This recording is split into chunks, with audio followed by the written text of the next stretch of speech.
जी, तो आज हम बात करेंगे इमेज रिकंस्ट्रक्शन ऑफ सिटी कि सिटी में हम इमेज की रिकंस्ट्रक्शन किस तरह से करते हैं।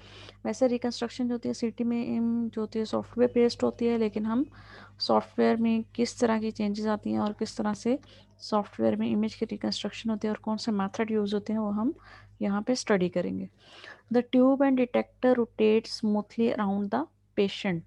In the modern CT scanner, X-rays are produced continuously and the detectors are sampled and क्या है measurements are taken approximately 1000 times during the course of 360 degree rotation. अब आपको ये पता है कि जो सीटी है गेंट्री जो रोटेट कर रही है इसमें सीटी में क्या है कि 360 डिग्री की रोटेशन होती है गेंट्री की, ठीक है, जिसमें एक्सरे ट्यूब और डिटेक्टर्स जो है वो रोटेट कर रहे हैं around the body at 360 degree angle. 360 degree जो रोटेशन है उसमें क्या होता है कि 1000 टाइम्स अप्रोक्सीमेटली 1000 टाइम्स जो है वो मेजरमेंट्स लेते हैं डिटेक्टर्स, ठीक है, ड्यूरिंग द क्या है ड्यूरिंग द स्कैन या फिर आप ये कह लें ड्यूरिंग द प्रोसीजर जो डिटेक्टर्स हैं कंटिन्यूसली क्या है मेजरमेंट्स ले रहे हैं। A matrix of tissue voxel transfers by the fan beam of X-rays are then incident on the array of detectors, ठीक है।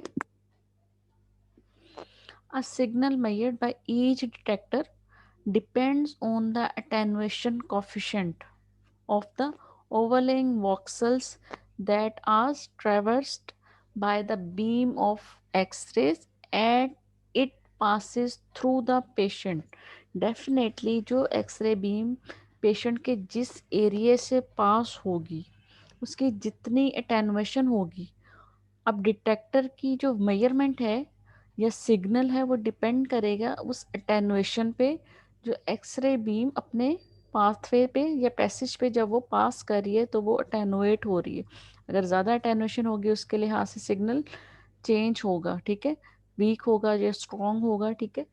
कि फॉर एग्जांपल हम कहते हैं अगर बोन्स हैं वो हमें वाइट नज़र आ रही हैं, ठीक है। अब अगर हम कहते हैं फ्लूइड की बात करें या हम एयर की बात करें वो हमें ब्लैक नज़र आता है, वो डिपेंड कर रहा होता है कि किस तरह का टिश्यू है, किस तरह का मटेरियल है जहाँ से एक्सरेज पास हो रही हैं, उनमें कहाँ कैसी अटेनुएशन हो रही है, ठीक है।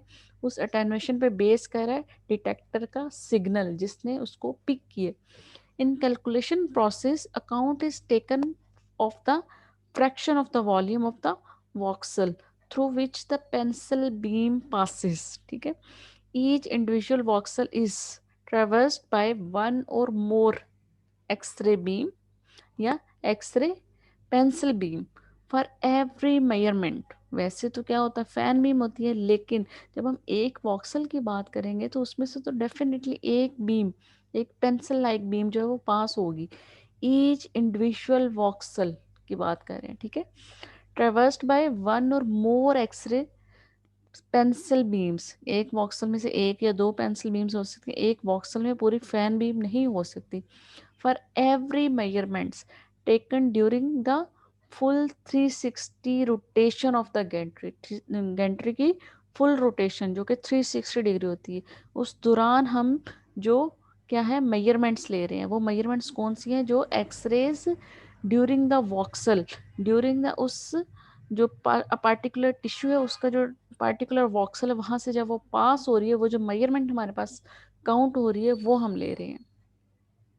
The attenuation of each voxel therefore contributes to the measurement या measured transmission for a large number of ray sum, ठीक है।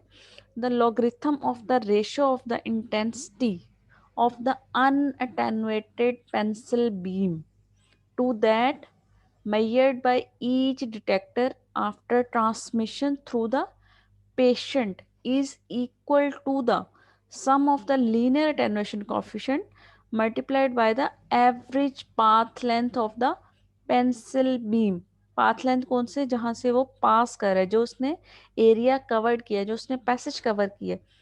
Average path length of the pencil beam in each voxel, जो एक स्पेसिफाइड वॉक्सल है उस tissue का जो हमारे पास एरिया स्कैन हो रहा है, through which the pencil beam has passed from reaching the sorry before reaching the detector के जिस वॉक्सल से पेंसिल बीम ने पास करना है डिटेक्टर तक पहुंचने से पहले, ठीक है।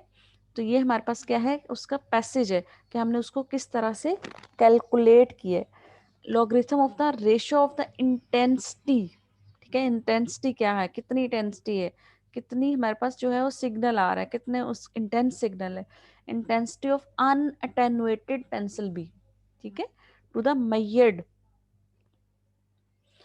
the number of measurements taken in scanning signal section of the patients depend upon on the number of detectors, ठीक है, on the and on the number of measurements that are taken in the full rotation. Definitely इस चीज़ पे major करेगा कि हमारे पास एक number of measurements कितनी है, वो डिपेंड कर रही है कि नंबर ऑफ डिटेक्टर्स कितने हैं, कितने सेक्शंस को वो ड्यूरिंग सिंगल जो आपके पास स्कैन आ रहा है, ठीक है, या सिंगल जो आपके पास मेजरमेंट्स आ रही हैं उसमें कितने डिटेक्टर्स इन्वॉल्व हैं। तो उन डिटेक्टर्स के बिहाफ पे क्या होगा, नंबर ऑफ मेजरमेंट्स हम एक रोटेशन में, फुल रोटेशन में ले सकते हैं। विद 800 डिटेक्टर्स, अगर डिटेक्टर्स ज़्यादा होंगे तो डेफिनेटली हम एक टाइम पे ज़्यादा मेजरमेंट्स ले सकते हैं, नंबर ऑफ मेजरमेंट्स ज़्यादा ले सकते हैं। अगर डिटेक्टर्स कम होंगे तो डेफिनेटली एक रोटेशन के दौरान हम मेजरमेंट्स कम ले सकेंगे। With 800 detectors and with measurements taken at 0.5 degree interval, अब आपके पास कितना है डिग्री इंटरवल, कितना 0.5 और डिटेक्टर्स कितने 800, दिस अमाउंट्स टू सम कितना है हमारे पास टोटल 5 lakhs और 76,000, ठीक है। इंडिविजुअल मेजरमेंट्स हम ले सकते हैं एक फुल रोटेशन में। अगर आपके पास 8,000 डिटेक्टर्स हैं और 0.5 डिग्री का आप इंटरवल रखते हैं उन मेजरमेंट्स के दौरान, ठीक है, तो हम टोटल जो मेजरमेंट्स हैं वो इतनी या कैलकुलेशंस इतनी ले सकते हैं। That is more than the total number of voxel for which the attenuation coefficient is to be calculated, ठीक है। और वो कितना है अप्रोक्सीमेटली 2 lakhs और 60,000 पर 512 इंटू 512 के आपके पास कितने टोटल बॉक्सेस हैं, इतने बॉक्सेस हैं। अगर मैट्रिक्स कितना है 512 इंटू 512 है तो हम जो मेजरमेंट्स ले रहे हैं इतने डिटेक्टर्स के साथ वो इससे ज़्यादा हैं। इन थ्योरी सीटी numbers of the each voxel could be calculated from a series of simultaneous occasions, ठीक है। In practice this would not work for many reason. ये हमने बातें तो की हैं लेकिन प्रैक्टिकली कुछ चीज़ें जो होती हैं वो एप्लीकेबल नहीं होती। हम थ्योरेटिकली देखते हैं लेकिन प्रैक्टिकली हम उनको अप्लाई नहीं कर सकते, ठीक है। would not work for many reasons including the influence of individual measurement, uncertainty on the final result। Definitely जब हम छोटी छोटी छोटी मेजरमेंट्स को लेंगे और जब हम उनको एक फाइनल रिजल्ट बनाएंगे तो उनमें वेरिएशंस आती हैं, तो हम क्या करते हैं एक कंबाइंड रिजल्ट लेते हैं। For the purpose of reconstruction, complex mathematical techniques referred to as algorithms are required। कि हम इतनी छोटी छोटी कैलकुलेशंस को खुद से नहीं कर सकते और इसके लिए हमें एक क्या है स्पेसिफाइड सॉफ्टवेयर रिक्वायर्ड होता है जिसने ये सारी कैलकुलेशंस करके हमें एक फाइनल रिजल्ट देना है। और वो कौन सा है, मैथमेटिकल टेक्निक्स हैं जिसमें हम क्या करते हैं एल्गोरिदम यूज़ करते हैं। अब हमारे पास सबसे पहले आ जाता है back projection. Most algorithms are based on the method of back projection. Consider a cylindrical uniform body incorporating a hole down the center filled with air, ठीक है। A beam passing through this body from one direction will have a transmitted profile in its central region। A beam passing through this body, ठीक है, कि वो क्या है हमारे पास क्या है एयर फील्ड सेंटर्ड है, ठीक है। From this body from one direction, एक डायरेक्शन से, will have a transmitted profile in its central region. This signal single measurement can not determine position of the hole, ठीक है, कि हमने एक होल रखा है, ठीक है। अब हमारे पास क्या है कि हमने एक डायरेक्शन से क्या किया वहां से बीम को पास कर दिया है, ठीक है। अब एक डायरेक्शन से हम बीम को जब पास करते हैं तो हम होल की पोजीशन को क्या है डिटरमाइन नहीं कर सकते। The single measurement cannot determine position of the hole other than identifying that it is in the line of pencil beam, कि अगर वो लाइन ऑफ पेंसिल बीम में नहीं है तो डेफिनेटली हम उसको पास नहीं कर सकते. ठीक है. Passing through the centre of the body, pixel values along this line are decreased by the amount calculated from the measurement, and these values are projected back as a band of light gray. A second projection provides a second band of gray. अब अगर आप यहाँ पे देखें तो हमारे पास तीन view बनते हैं, view one, view two, view. कि हम एक होल है उसको क्या करते हैं, एक व्यू से देखेंगे, सेकंड व्यू से अगर हम देखें, थर्ड व्यू से देखें. City views. Computed tomography acquires a set of views and then reconstruct the corresponding image. Each sample in a view is equal to the sum of image values along the ray that points to that sample. In this example, the image is small pillbox surrounded by zeros. ठीक है. While only three views are shown here, a typical CT scan uses hundreds of views at slightly different angles. कि जिस तरह हमने यहाँ पे तीन views को क्या किया, शो किया इस तरह से. टिपिकल जो सीटी होता है उसमें हंड्रेड्स व्यूज होते हैं और वो डिफरेंट एंगल्स पे, जैसे एक यहाँ पे है फिर यहाँ पे है, तो क्या है कि अगला व्यू से अगले, तो इस तरह से छोटे छोटे एंगल्स के डिफरेंस से डिफरेंट हम व्यूज लेते हैं और अब एक ही चीज़ को डिफरेंट एंगल्स से देखते हैं और फिर उन व्यूज को हम टोटली क्या करते हैं, एट द एंड रिकंस्ट्रक्ट करते हैं. अगर हम यहाँ पे देखें तो ये हमारे पास सिग्नल आ रहा है कि यहाँ पे हमारे पास होल पड़ा हुआ है. ठीक है. अगर हम यहाँ देखें तो एक डिफरेंट एंगल पे सिग्नल आ रहा है. ठीक है. फिर यहाँ पे देखें तो कि हमने इसी होल को डिफरेंट एंगल से देख रहे हैं और उसके बाद रिकंस्ट्रक्ट करने के बाद अब यहाँ से जब हम देखेंगे तो हमें इस साइड पे नज़र आ रहा है, फिर यहाँ से हम देखेंगे ये साइड नज़र आएगी. उसके बाद जब हम इन सब को कैलकुलेट करके रिकंस्ट्रक्ट करेंगे एल्गोरिदम से, तो फिर हमारे पास एक पूरा व्यू, ऑल डायरेक्शन से व्यू हमें वो चीज़ नज़र आएगी. Progressive addition of the projections produce the reconstruction that clearly shows the whole positioned at the center of the body but with the surrounded star-like pattern. अब अगर हम mathematical illustrations of back projection देख लें तो यहाँ पे हम कहते हैं this the object is represented by a 5x5 matrix with cell values. अगर हम यहाँ पे देखें तो 1 2 3 4 5, 1 2 3 4 5 कि हमारे पास 5x5 जो है वो सेल वैल्यूज है. ठीक है. उसके बाद हम कहते हैं consider just the two projections that are represented by the sum of the values in each row and in each column, जिसमें हमारे पास क्या है, बी और सी को अगर हम देख लें. ठीक है.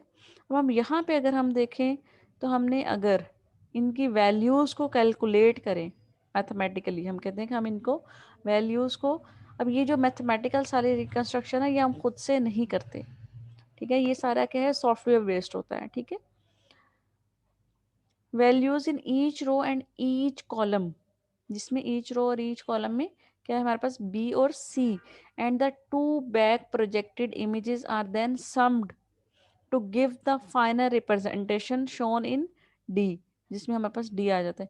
In both examples the final representation is not an accurate reproduction of the original, however an approximate representation of the relative values in each cell is demonstrated. ठीक है. अब ये जो मैथमेटिकल कंस्ट्रक्शन रिकंस्ट्रक्शन है ये हमें इस तरह से क्या है कि ये सारी जो है एल्गोरिदम सॉफ्टवेयर बेस्ड होती है, ये हम खुद से नहीं करते, इस तरह से सॉफ्टवेयर में होती है, हमने ये खुद से कैलकुलेट नहीं करनी होती. ठीक है. अब अगर हम यहाँ पे देखें तो अब इनकी वैल्यूज़ का रिजल्ट जो है ये हमारे पास आ गया. अब अगर बी और सी को हम देखें तो फर्स्ट वन 0.8 है और यहाँ पे फर्स्ट वन हमारे पास क्या है 0.8. अब इसको अगर हम प्लस करें दोनों को तो हमारे पास कितना हो जाता है 1.6 एट द रिजल्ट के. हम सारे व्यूज़ को प्लस करते हैं उसके बाद हमारे पास एक फाइनल रिजल्ट आ जाता है. ठीक है. तो हम क्या करते हैं उसको फाइनल रिजल्ट को डिस्प्ले करते हैं, जो कि हमारे पास डी की फॉर्म है। अगर हम यहाँ पे देखें तो हमने इस वॉक्सल की वैल्यू को और इस वॉक्सल, उसी व्यू की उसी वॉक्सल को हमने क्या किया, प्लस करें, तो हमारे पास प्लस करने, अब ये तो छोटी सी वैल्यू जिनको हम प्लस कर रहे हैं, ठीक है, वहाँ पे क्या होता है 100 व्यूज है, 100 वैल्यूज होंगी, जिनको प्लस करने के बाद हमारे पास, सिग्नल्स को प्लस करने के बाद हमारे पास एक लास्ट फाइनल रिजल्ट आ जाए। यहाँ पे जब हम इनको ऐड करेंगे तो हमारे पास क्या होता है, 2 + 0.8 इज इक्वल टू 2.8। ठीक है, इसी तरह से अगर हम इस वैल्यूज को ले लें तो यहाँ पे हमारे पास क्या है, 0.8 है, और यहाँ पे हमारे पास क्या है 2 है, तो इनको प्लस करें तो हमारे पास 2.8 आ जाता है। अब इस तरह से क्या होता है, एल्गोरिदम में मैथमेटिकल कैलकुलेशंस होती हैं। सीटी इमेज फॉर्मेशन, ठीक है, वन व्यू में अगर हम देखें तो एक्सरे बीम है, ठीक है, वो क्या होगी, पास होगी, एक्सरे बीम पास हुई है, ठीक है, और यहाँ से जहाँ से वो पास होगी वहाँ से उसने इंफॉर्मेशन कलेक्ट किया और आगे डाटा जो है वो हमारे पास आ गया। ठीक है, अब ये हमारे पास क्या है, अगर एक ही व्यू हो तो हमारे पास इस फॉर्म में डाटा आता है। ठीक है, लेकिन ये फॉर्म जो है वो हम सीटी में नहीं लेते, डेफिनेटली हमने एक क्या होता है 2D या 3D इमेज लेना होता है, इसलिए हम वन व्यू इमेज नहीं लेते।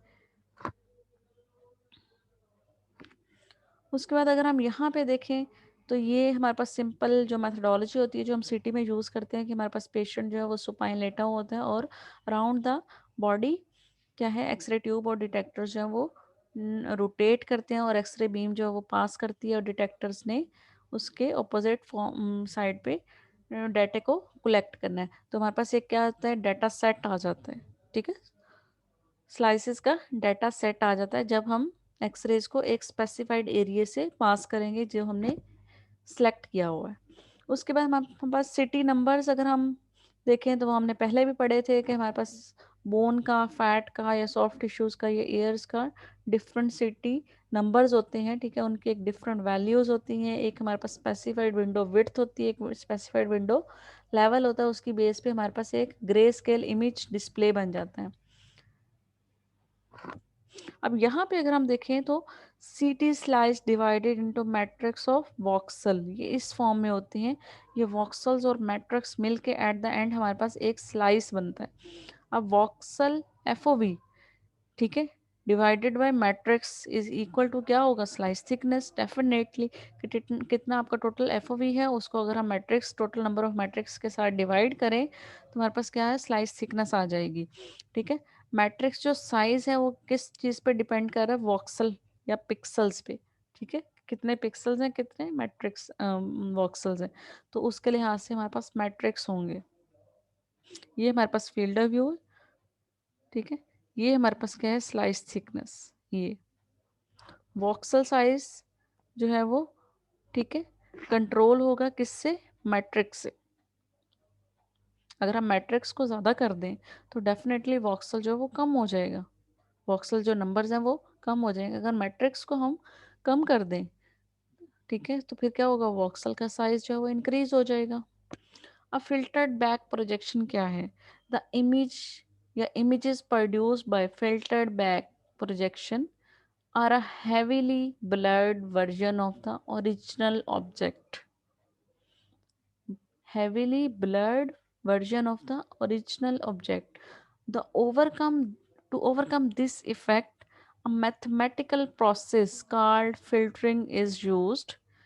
For each pencil beam measurement, the values that are projected back into the overlaying voxels use the data not just from the pencil beam itself but also from the neighboring pencil beams.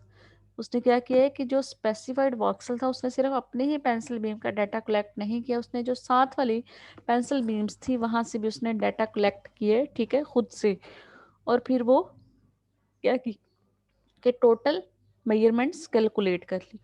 Data from the neighboring pencil beams can be either subtracted from or added to the projection to an extent that depends on the distance between the beams, कि या तो उसको add भी कर सकता है वो या फिर उसको सब्ट्रैक्ट कर सकता है, डिपेंड कर रहा है किस पे, डिस्टेंस पे, किसके कौन सा डिस्टेंस बिटवीन द बीम, दो बीम्स के दरमियान में कितना डिस्टेंस है, उस चीज़ पे जो है वो डाटा जो है वो डिपेंड कर रहा है कि वो ऐड होगा या सब्सट्रैक्ट होगा। The closest neighbouring beams having the greatest effect, ठीक है, कि जितनी ज़्यादा डिस्टेंस जो है वो कम होगा उतना ही इफेक्ट ज़्यादा होगा।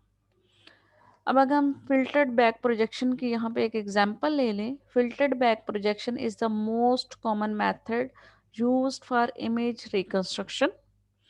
There are different filters and back projection algorithms that may be applied that depend on the imaging task. For example, to detect low contrast detail or to enhance resolution in bone.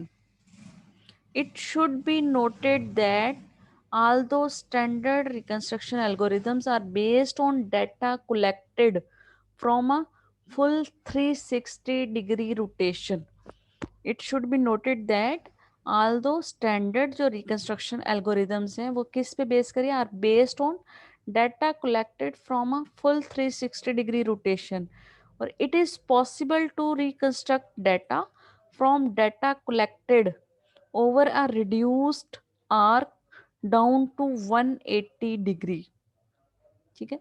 Such reconstructions may be used when imaging rapidly changing scenes such as for CT fluoroscopy, क्योंकि definitely उसमें क्या होता है कि moving image होता है, तो जो सीन होता है, जो इमेज होता है वो रैपिडली चेंज हो रहा है, ठीक है।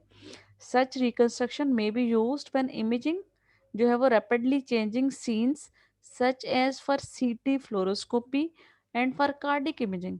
तो इनमें क्या होता है कि क्या सीनी टाइप का हमारे पास इमेजिंग होती है जिसमें मूविंग मूविंग ऑब्जेक्ट्स होते हैं और मूव कर रहा होता है, तो वो जो है ऑब्जेक्ट जो है वो चेंज हो जाएगा डेफिनेटली। तो फिर क्या होगा, सीन जो है वो रैपिडली चेंज हो रहा है। अब अगर हम यहाँ पे देखें तो हमारे पास क्या है, सिटी स्कैनर। अब सिटी स्कैनर है हमारे पास, जो एक ऑब्जेक्ट आता है पहले वो इस फॉर्म में होगा, उसमें फिर हम रैम्प फिल्टर लगाते हैं, ठीक है, फिर हम बैक प्रोजेक्शन लगाते हैं, ठीक है। बैक प्रोजेक्शन लगाने के बाद भी हमारे पास इस फॉर्म में आता है, फिल्टर्ड बैक प्रोजेक्शन एल्गोरिदम, ये हमारे पास इमेज आ रहा है, ठीक है। लेकिन अगर हम ये सारा काम ना करें, रैम फिल्टर ना लगाएं, बैक प्रोजेक्शन लगाएं, तो उसके बाद हमारे पास क्या है, डायरेक्ट अगर हम रैम यहाँ पे सिटी स्कैनर के बाद हमारे पास डायरेक्ट हम बैक प्रोजेक्शन लगाएं तो इमेज ये फॉर्म आ रही है, जबकि हमने तो ये फॉर्म लेनी होती है। तो हम पहले रैम फिल्टर लगाते हैं, फिर बैक प्रोजेक्शन लगाते हैं, और उसके बाद हमारे पास क्या है, फिल्टर्ड बैक प्रोजेक्शन एल्गोरिदम, ये आ गया, ठीक है। तो इसके बाद बैक प्रोजेक्शन के बाद हमारे पास फिर इमेज की क्वालिटी ये होगी। तो इसलिए हम कहते हैं filtered back projection is the most common method used for image reconstruction. उसके बाद इटरेटिव रिकंस्ट्रक्शन आ जाती है, and iterative reconstruction starts with N assumption. For example, all the points in the matrix have the same value. अब हमने सबसे पहले क्या है कि ये किस चीज़ से स्टार्ट हो रही है, अजम्पशन से। हमने एज्यूम कर लिया है कि सारे मैट्रिक्स, सारे पॉइंट्स की वैल्यूज जो हैं वो सेम है। It compares this assumption with the measured values, then makes correction to bring the two into agreement, then repeat the process over and over until the assumed and measured values are the same or within acceptable limit। हमने क्या किया कि उस process को बार बार repeat किया यहाँ तक कि जो हमने एज्यूम और मेजर्ड वैल्यू है वो सेम है या फिर इस रेंज में है जिसको हम एक्सेप्ट कर सकें। There are the three variations of the iterative reconstruction depending on whether the correction sequence involves whole matrix, one ray or single point. Simultaneous reconstruction में क्या होता है, all projections of for the entire matrix are calculated at the beginning of the iteration and corrections are made simultaneously for each iteration, ठीक है। रे bye रे correction अगर हम कहें, वन रे सम is calculated and corrected and these corrections are incorporated into the future ray.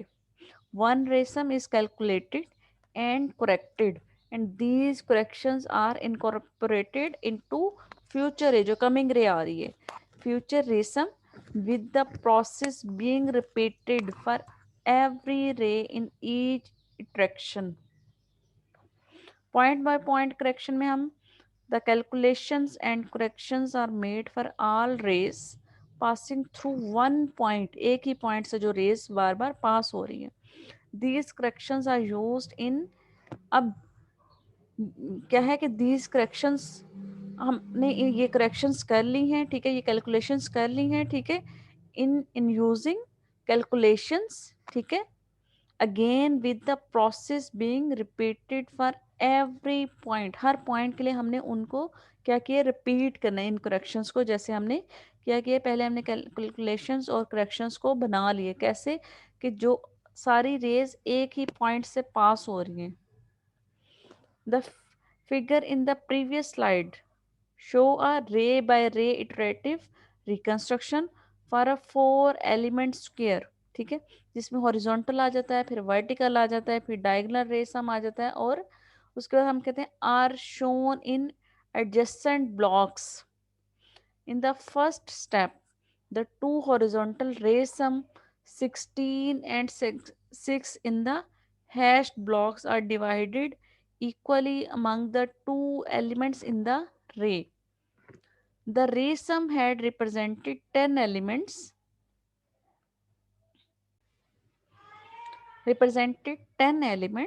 The sum would have been divided equally among all 10 elements. ठीक है, हमारे पास सम क्या है, उसका 10 एलिमेंट्स है, हमने क्या किया, उसको सम को इक्वली डिवाइड कर दिया ऑल 10 एलिमेंट्स में, उनको एक इक्वल वैल्यू दे दी. Next, that new numbers in the vertical row are added to produce new ray sum, जो कि 11 एंड 11 होगी, ठीक है, कंपेयर्ड विद द ओरिजिनल रेसम. The difference between the original and the new रेसम क्या है, कितना है, -1 का. डेफिनेटली 10 माइनस 11 करें तो -1 आ जाएगा, एंड 12 माइनस 11 करें तो +1 आ जाएगा. Is divided by the number of elements in the ray. -1 divided by 2 is equal to -0.5, ठीक है, and +1 divided by 2 is equal to 0.5. These differences are algebraically added to each element. तो हमने ये सारी वैल्यूज को एड अप कर लिया. This process is repeated by diagonal ray sum to complete the first iteration. In this example, the first iteration produces a perfect reconstruction with more complex data. The iteration may have to be repeated 6 to 12 times to reach an acceptable level of agreement between the calculated and measured values. अब ये जो सारी calculation है ये हमने नहीं करनी होती, ये सारी सॉफ्टवेयर बेस्ड होती है. कि सॉफ्टवेयर में क्या होता है कि ये सारी कैलकुलेशंस हो रही है. अब ये वैल्यूज़ कहाँ कहाँ से आई हैं, हमने क्या किया, खुद से एज्यूम करके जो रेज हैं उनको एक specified values they the. For example हमने कहा है कि हमारे पास जो एक रेसम आ रहा है उसमें 10 टोटल एलिमेंट्स हैं, 10 पेंसिल बीम्स हैं. फॉर एग्जांपल हमने उनको 10 वैल्यूज़ दे दी हैं, 1 2 3 4 5 6, इस तरह से करके हमने उनको खुद से एज्यूम करके वैल्यूज़ दी हैं ताकि हम कैलकुलेशन कर सकें. लेकिन ये हमने कैलकुलेशंस खुद से नहीं करनी, ये कंप्यूटर बेस्ड होती है, कंप्यूटर ने ये सब कुछ करना होता है. उसके बाद अगर हम कंपैरिजन ऑफ मैथमेटिकल मेथड्स की बात करें, in general agreement exist as to which mathematical method is superior and indeed a system superiority under one set of circumstances may disappear under new circumstances. In terms of speed, analytical reconstructions are faster than the iterative methods. के analytical जो होता है वो faster होता है as compare to जो हमने previous method पढ़ा है.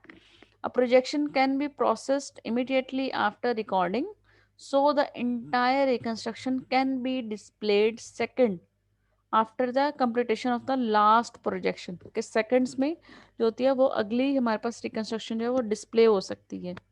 इटरेटिव रिकंस्ट्रक्शन में take a several minutes to process after scan completion. Iterative में मिनट्स लग सकते हैं, जब स्कैन कंप्लीट हुआ उसके बाद मिनट्स लग सकते हैं उसको रिकंस्ट्रक्शन होने में और डिस्प्ले होने में.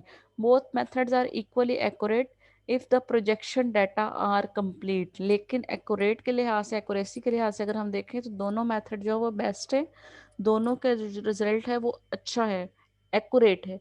ठीक है, अगर डाटा जो है वो कंप्लीट है। with incomplete data या insufficient data to determine the image fully, ठीक है, iterative methods are superior। अगर incomplete data है तो फिर iterative जो methods हैं वो superior हैं। Analytical methods must do time consuming interpolations to fill the missing data। Analytical में टाइम कंज्यूमिंग इंटरपोलेशंस होंगी ताकि जो मिसिंग डाटा है वो एक्वायर हो सके, फिल हो सके, फिर हमारे पास क्या है, फाइनल रिजल्ट आएगा। whereas iterative method simply average adjacent points। वो क्या करेगा, एज्यूम कर लेता है वैल्यूज़ को, ठीक है, एवरेज वैल्यूज़ ले लेता है, जितना डाटा है उसके अकॉर्डिंगली बाकी वैल्यूज़ को लेके उसने कैलकुलेट करके हमारे पास फाइनल रिजल्ट जो वो जल्दी दे देता है। Thus, with incomplete data, analytical methods are slowed, with while iterative methods are actually made faster than they would be with complete data। Scan जो प्रोजेक्शन रेडियोग्राफ्स की अगर हम बात करें, a standard feature on CT scanner is the facility to produce scan projection radiographs. These are known by a number of names, जिसमें आ जाता है स्कैनोग्राम्स आ जाते हैं, या स्काउट इमेज आ जाता है, या फिर टोपोग्राम आ जाता है, जो कि सिंपल क्या है, रेडियोग्राफ की तरह हमें लगते हैं। The scan projection radiograph is a transmission image taken at a fixed projection angle, के हम एक ही एंगल पे लेते हैं। The collimator is generally set to the nearest slice width and the image is acquired as the patient table is moved through the gantry. The resultant image has a relatively poor spatial resolution when compared with standard radiograph. ठीक है? However, one advantage of this technique is that there is minimal scatter. This achieved through continuous rotation of the gantry without table movement. The appearance of the image is somewhat different from the conventional radiograph because there is no beam divergence along the z axis, इसलिए इसमें conventional radiograph से difference होता है appearance of image में।